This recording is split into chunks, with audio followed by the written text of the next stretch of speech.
Welcome, Wargamers, to the adventurous paths of the Mortal Realms, because today we are talking all about the Alumnian subfaction of the Lumineth Realm Lords. This video was requested by Codex151 over on Patreon. Thank you so much for your monthly support. It means the world to me, whether you're a member here on YouTube or over on Patreon. And I gotta be honest, it gave me an excuse to look at these guys, because I had never really read much about the Alumnian as a subfaction. Like, they just didn't show up very prominently. A lot of times it's Eumetrica or Eliatha or something like that, but this is one I've never really seen it around. And so we're going to go through an exemplary battle of the Alumnian, break down their lore section directly from the newest Lumineth Realm Lords battle tome, and end the conversation, as always, talking about why is this so cool. Now, really quickly before I do that, I want to talk about Not Just Gaming. This is a great store over on the East Coast of the United States who is a huge fan of the channel and is very generous to me, and also has huge savings on all kinds of models and hobby supplies that I would like to extend onto you. If you use the link in my description, it'll take you straight to his store where there's all kinds of discounts on Games Workshop and hobby supplies products. And every single time you use that link, it goes directly to supporting me, my wife, our house, the cats, everything. And I'm so grateful for everyone who has used that link before.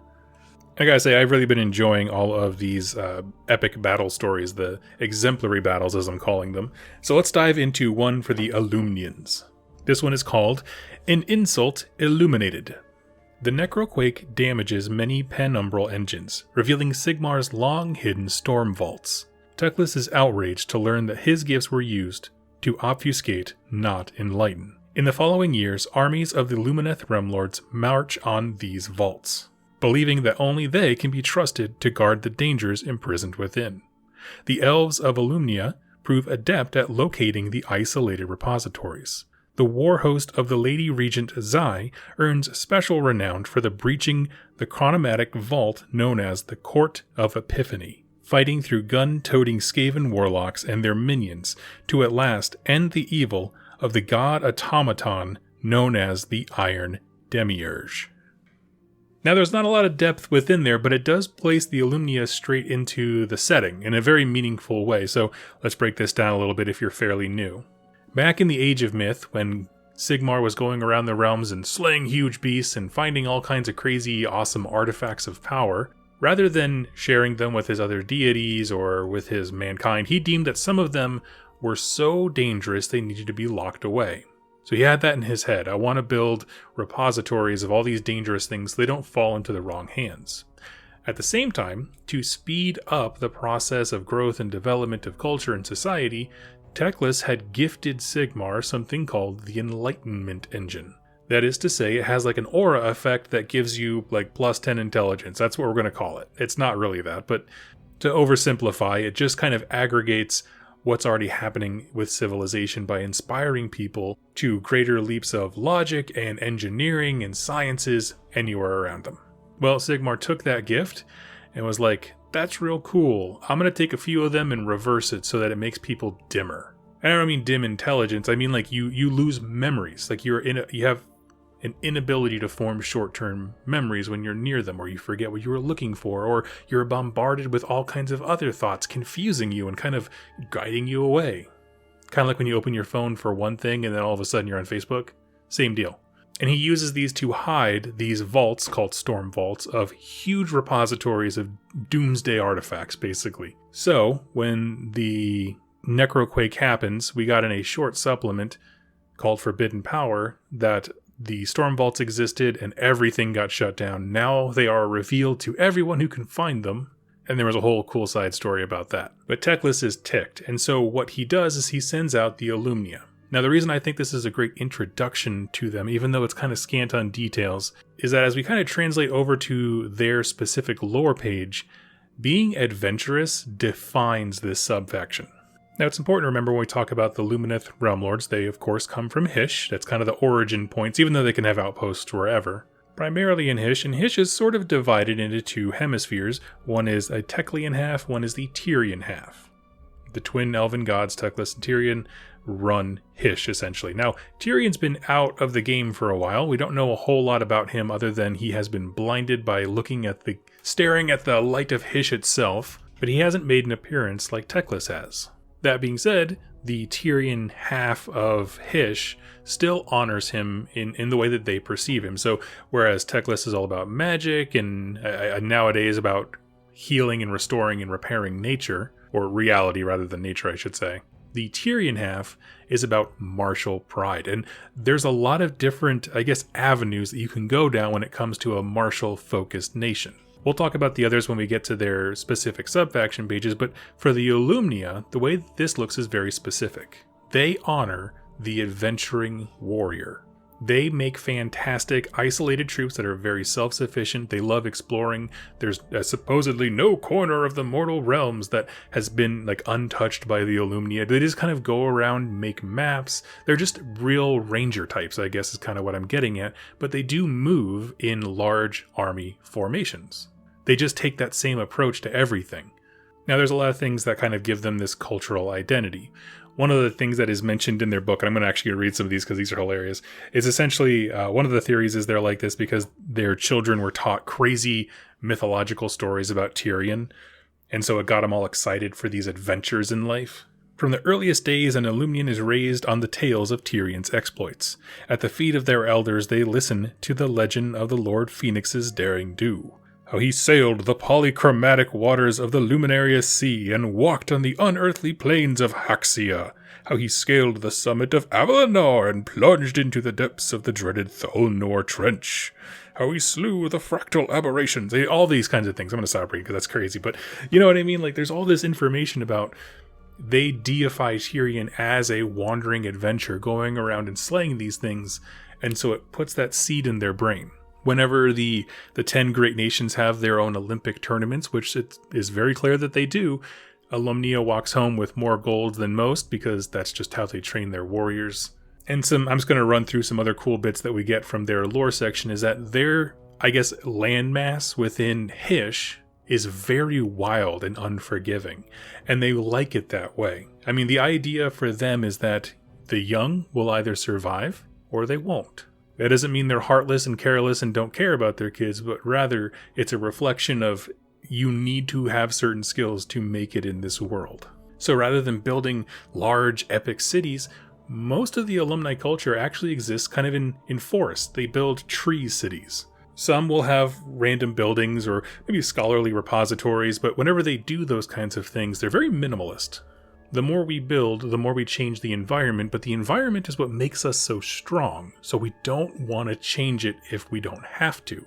Rather than, the people, mankind in this setting being like, we need walls around these things because everything's trying to kill us and we need something safe. Now, more recently, Alumnia have really come into prominence, and I do hope we start seeing more and more of them in stories because of the Dawnbringer Crusades. This is the movement of Sigmar primarily, but all of the other deities on the Pantheon of Order are chipping in to help, where we are just going to mass seed the realms with cities. Start off as isolated, towns and villages, and hopefully grow them into more cities later on. Well, what better ally could you have? Our near-immortal elves who are hell-bent on war and deeds of glory, who have already traced out and mapped huge swaths of the mortal realms. They know the dangers they face, and not only that, they are almost fanatically courageous in facing them.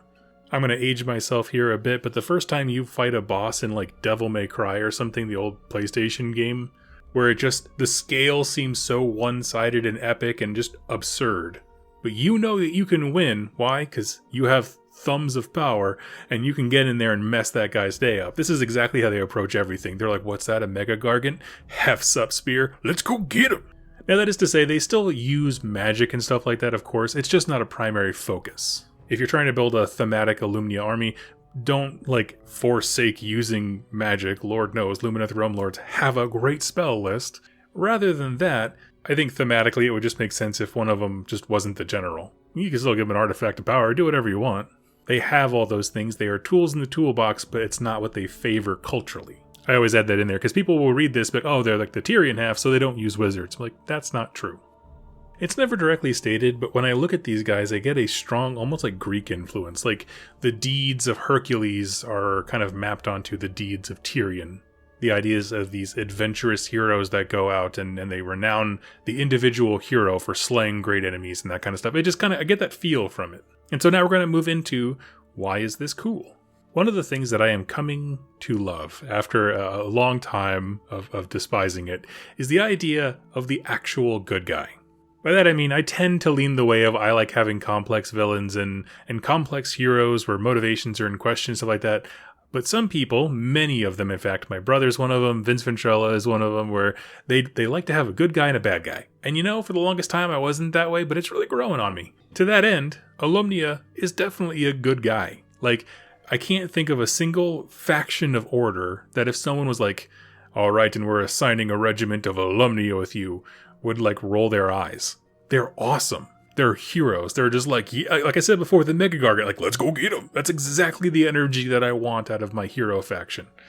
If you're playing an Alumnia army and a random model kills a hero, boom, put a name on their base, or put the enemy's name that they struck down on their base. Like, you can record these deeds, and they make perfect sense that they would record this. It makes them a really intriguing backdrop for adding a allied force to any of your factions if you're looking to take Lumineth allies. Maybe you just got a small lot of them and you're trying to figure out how to... If you go with a Dawnbringer Crusade or a reinforcement thing, these guys would be out and about in the realms and make sense. And I always look for those kinds of things when I look at factions, is not just the ones that have the most character themselves, but I also love when factions slot in easily with other armies. Just to give a little nudge, break up your normal painting schedule, get something a little different. Especially as we're staring down the barrel of what seems to be the Dawnbringer Crusades book, which I hope heavily incentivizes you to mix up units.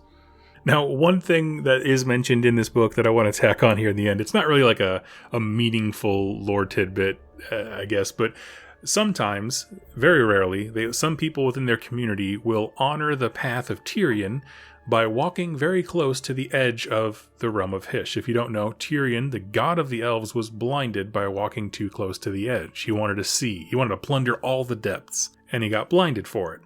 Some of his followers here in the Alumnia will do the same thing, and most of them die, bursting into flames or whatever at the edge of the realm, but the ones who do return are blinded, known as luminaries.